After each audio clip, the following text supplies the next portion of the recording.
You've been saving for a new camera. You've done the research. But what if the model you're eyeing turns out to be one of the most useless releases of 2025?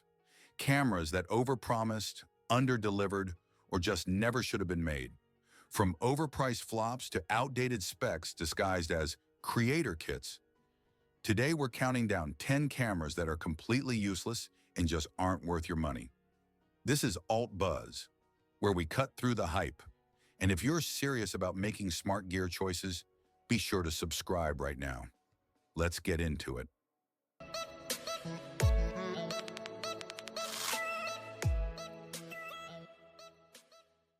At number 10, Nikon Z30.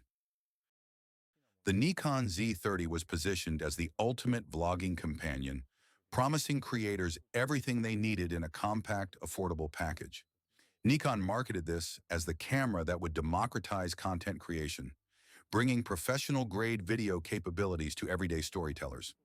It was supposed to bridge the gap between smartphone videography and serious camera work. But here's where reality hit hard. The Z30 became notorious as the worst camera of 2022, and somehow it's still disappointing creators in 2025. The most glaring omission? No electronic viewfinder. Think about that for a moment. In an era where creators are shooting in bright sunlight, crowded spaces, and challenging conditions, Nikon decided to strip away one of the most fundamental tools for composition and exposure control. The lack of an EVF wasn't just a minor inconvenience. It was a creative roadblock. Creators found themselves squinting at the rear LCD in bright conditions, missing critical shots, and struggling with basic framing. The camera that promised to elevate vlogging actually made it more frustrating than using a decent smartphone. Many users reported that the limited feature set made it feel more like a downgraded point-and-shoot than a purpose-built content creation tool. In 2025, when even budget cameras are expected to deliver comprehensive video features, the Z30 feels like a relic from a different era. It represents everything wrong with manufacturer assumptions about what creators actually need versus what they think they want. At number 9, Canon EOS R1. Canon positioned the EOS R1 as their flagship mirrorless powerhouse, the camera that would finally cement their dominance in the professional market. This was supposed to be the ultimate tool for sports photographers, wildlife shooters, and demanding professionals who needed the absolute best Canon could offer. The marketing promised revolutionary performance and cutting-edge innovation. The hardware itself wasn't the problem. Canon delivered solid build quality and reliable performance. But that's exactly where the disappointment lies. In 2025, solid and reliable aren't enough for a flagship camera carrying flagship expectations and pricing. The upgrades felt timid, almost apologetic, like Canon was afraid to take real risks or push boundaries. Professional photographers found themselves looking at spec sheets that read more like incremental updates than revolutionary advances. The autofocus improvements, while present, didn't deliver the dramatic leap forward that competing systems had already achieved years earlier. The video capabilities, though competent, felt conservative in a market where mirrorless cameras are expected to excel across multiple creative disciplines. What made this particularly frustrating was the timing. Canon seemed to arrive late to their own party, delivering a camera that felt like it should have launched 2 years earlier. By the time the R1 hit the market, it was competing against more innovative, more daring designs that offered better value propositions. The R1 became a symbol of corporate hesitation in an industry that rewards bold moves and clear vision. We're just getting started. And if you don't want to fall into these traps yourself, subscribe now. We're not here to sell gear, just the truth. Oh, and check the product tags under this video. We've linked cameras that are actually worth your money for every budget and experience level. At number 8, Fujifilm XS20. Fujifilm built their reputation on cameras that inspire creativity, tools that feel like extensions of the photographer's vision. The XS20 was supposed to continue that legacy, offering the classic Fujifilm experience with modern conveniences and updated performance. It promised to be the perfect blend of heritage and innovation. Instead, it became known as the most boring camera of 2024, and that reputation has followed it into 2025. The XS20 represents everything wrong with playing it safe in a market that rewards innovation. The updates felt marginal at best, like Fujifilm was going through the motions rather than genuinely advancing their platform. The autofocus system, which should have been a major selling point, delivered slow and unreliable performance that frustrated photographers in critical moments. Wildlife photographers found themselves missing shots due to sluggish tracking. Portrait photographers struggled with inconsistent face detection. Street photographers dealt with hunting and hesitation in challenging lighting conditions. What made this particularly disappointing was Fujifilm's track record of delivering cameras with character and capability. The XS20 felt like it was designed by committee, stripped of the bold decisions and thoughtful innovations that made previous Fujifilm cameras special. It represented a brand losing its way, choosing safe incremental updates over the creative risks that built their reputation. At number 7, Ricoh WG80. Outdoor photographers and adventure enthusiasts were promised a rugged, reliable companion that could handle extreme conditions while delivering quality images. The WG80 was marketed as the ultimate outdoor camera, built to survive anything nature could throw at it while capturing memories that matter. The reality was far more disappointing. Despite its rugged build, the WG80 delivered weak image quality that made every shot feel like a compromise. The lack of RAW mode meant that photographers had no real control over their images, forced to accept whatever processing decisions the camera made internally. In 2025, this feels almost insulting to serious photographers who expect basic creative control. The burst speed was painfully slow, making it useless for capturing fast-moving wildlife or action sequences that outdoor photographers encounter regularly. Even worse, better water-sealed models from other manufacturers offered superior image quality, faster performance, and more advanced features at similar or lower price points. The WG80 became a perfect example of how manufacturers can get so focused on one aspect of a camera, in this case, ruggedness, that they forget about the fundamental purpose of photography, creating quality images. It's a camera that survived every adventure but failed to capture them in a way that made the journey worth remembering. Yup, even in 2025, manufacturers are still pushing gear like this. Cameras that feel outdated the moment you unbox them. If you're tired of wasting time, just subscribe. Alt Buzz breaks it down for real. And don't forget to explore the camera tags below. We've highlighted smart alternatives that creators actually love. At number 6, Olympus OMDEM5 Mark III. The Olympus OMDEM5 Mark III was positioned as the perfect micro 4/3 camera for enthusiasts who wanted professional-grade features in a compact, portable package. Olympus marketed this as the ultimate travel companion, promising weather sealing, in-body stabilization, and the legendary Olympus color science that had made their cameras beloved by photographers worldwide. But the reality was far more problematic than anyone expected. The most shocking issue was widespread reports of tripod mount breakages due to its plastic body construction, a camera marketed to serious photographers that literally breaks when you try to mount it on a tripod. Numerous users also complained about choppy autofocus and lagging electronic viewfinder refresh rates during burst and pro capture modes, exactly when reliable performance matters most. Even worse were reports of stuck shutter issues in cold weather, forcing photographers into unwanted and expensive repairs. The community response was brutal, with the camera being called the worst Olympus Micro 4/3 camera in multiple Reddit threads. The EM5 Mark III became a perfect example of how cost-cutting and poor engineering decisions can destroy years of brand trust and customer loyalty in a single product release, representing a spectacular fall from grace for a brand that built its reputation on reliable, well-engineered cameras. At number 5, Kodak Pix Pro FC45. The Kodak Pix Pro FC45 represents everything problematic about trading on nostalgia instead of delivering genuine value. Kodak positioned this as a return to their photographic heritage, promising the classic Kodak experience in a modern package.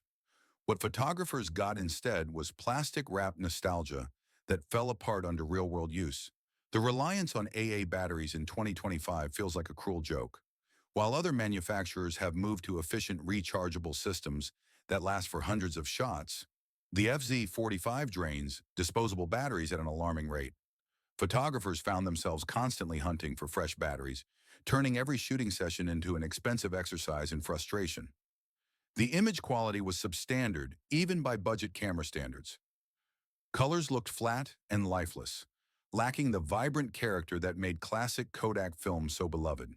The autofocus was slow and unreliable, struggling with even basic subjects in good lighting. The build quality felt cheap and flimsy, completely at odds with the premium heritage the Kodak name once represented. This camera perfectly illustrates how manufacturers can exploit consumer nostalgia while delivering products that dishonor the very legacy they're trying to invoke. It's a camera that trades on past glory while delivering present disappointment. At number 4, Canon EOS RP. Canon marketed the EOS RP as the affordable entry point into their mirrorless ecosystem, promising full-frame performance without the premium price tag. It was supposed to make professional-grade imaging accessible to enthusiasts and budget-conscious photographers who wanted to step up from crop sensors or DSLRs. The mixed reviews told a different story. The cropped 4K video was a major disappointment for content creators who expected full-frame video capabilities from a full-frame camera. This arbitrary limitation felt like artificial product segmentation, forcing users to choose between stills and video performance instead of offering a genuinely versatile tool. The limited lens options were particularly frustrating during the early RF system rollout. Photographers found themselves with a capable camera body, but few native lens choices, forcing them to rely on adapters or wait for Canon to expand their lens lineup. This created a chicken and egg problem where the camera system felt incomplete despite the individual components being competent.